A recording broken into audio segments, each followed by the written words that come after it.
That's why I'm going to start tonight with a Colbert Report shout out. Hey! Hi, guys. Oh, my God, it's Ugly Bob. What the hell are you doing here? Yeah, stop corruption. Somebody stop the rain.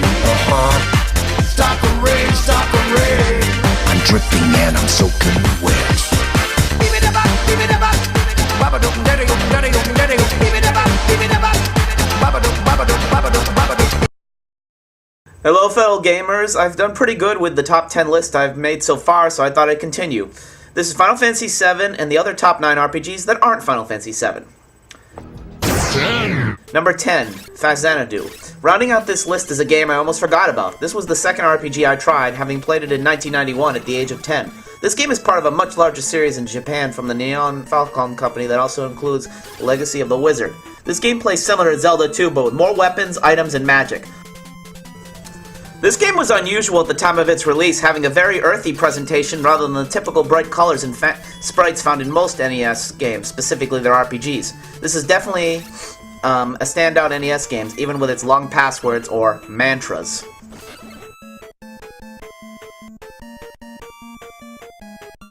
Number 9. The Adventure of Link is a criminally underrated game and the only true Zelda RPG with a traditional experience, life, and magic system. It was a bold step for the series and changed pretty much everything from the first game. I favor the advanced combat system because it seems to get better every time I play, requiring quick reflexes to defeat the enemies. The only Zelda combat that comes close is fighting Iron Knuckles in Ocarina. The palace music is awesome as well.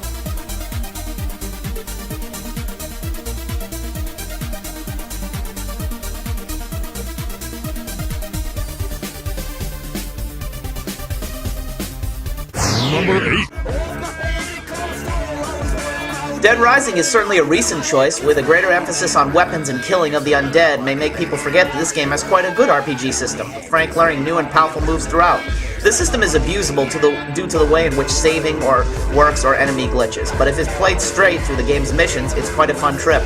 The best part is the inexplicable feeling of acceptance that you get as you come to believe a mere photographer is capable of these moves. Remember, Frank West's covered wars!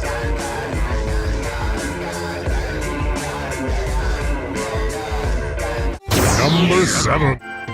Terra Enigma is the best game of Quintet's Soul Blazer trilogy on the Super Nintendo. You play as a character named Ark in a traditional RPG level system, but with the real-time combat of Secret of Mana or Kingdom Hearts. Ark has quite a variety of moves to damage foes, learnt as you level up. The magic system is also unique, with the player forging spell rings from magic rocks that are found. This somewhat convoluted system may force you to forego magic, but it is a necessity on some bosses. The story is great also, with a meaningful quest, some touching moments, think of the encounter with the wildlife in the snow stage, and there's also some puzzling and unexpected surprises. Memorable music, Evergreen, which is playing right now, is one of the best tunes I've ever heard in any game. The well thought out and responsive control round out this game and our 7th entry.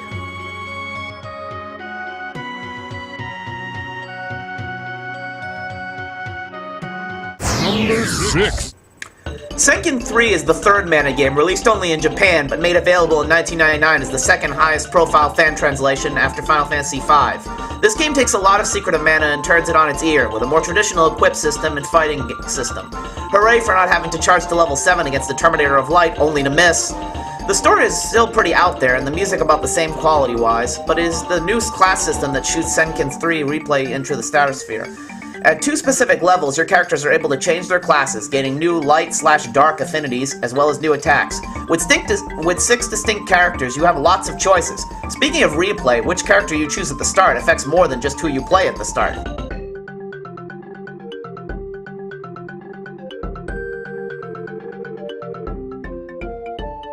Number 5.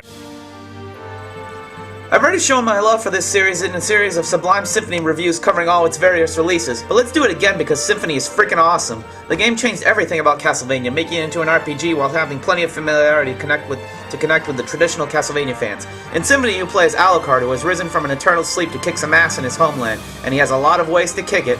Swords, knuckles, magic, familiar, shape-shifting, old-school weapons, Alucard's got it all. And when the world's level up flash onto the screen in a mist-like way, you know you're playing one for the ages.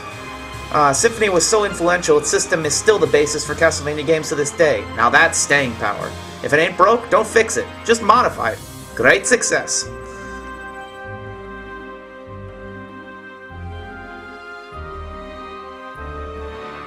Number 4. Released in 2000, the year of Square EAs that led to more Square games being released in the US than any other year, Vagrant Story is a highlight among them as a standalone game. One of only 9 games to receive a perfect score from Famitsu, and the only one on the PlayStation, Vagrant Story is a masterpiece of graphics, gameplay, music, and fun. A shout out to Alexander O. Smith for making the US release better than the Japanese release due to his use of anachronistic English for all the characters. This simply means he uses stereotypical Elizabethan English. It's awesome. This and the comic-like speech panels really help to give Vagrant Story a unique presentation. This game stars Ashley Ride, a risk-breaker in the land of Ivalice of Final Fantasy Tactics and Final Fantasy XII fame, who is tasked by the VKP to pursue cult leader Sidney Losterat to the ancient city of Leamond. It is within these walls that all Ashley thought he knew will be tested. Vagrant Story gameplay is totally unique amongst RPGs and perhaps a little complicated with its affinity system, risk system, break arts, and chaining combat system. Forging armor and weapons can require a sleight of hand. The story is definitely approachable to any RPG fans, but it is the mysteries and nuances it possesses that elevate it to top RPG storydom, if that's a word. Lastly, this game is responsible for one of the only things that G4 did right even when they focused only on gaming. Vagrant Story was rightly named Filter's top underrated game of all time. Quite a surprise that the brain-dead voters of G4 around 2004 had even heard of this game. See Filter's abysmal Final Fantasy episode if you need proof.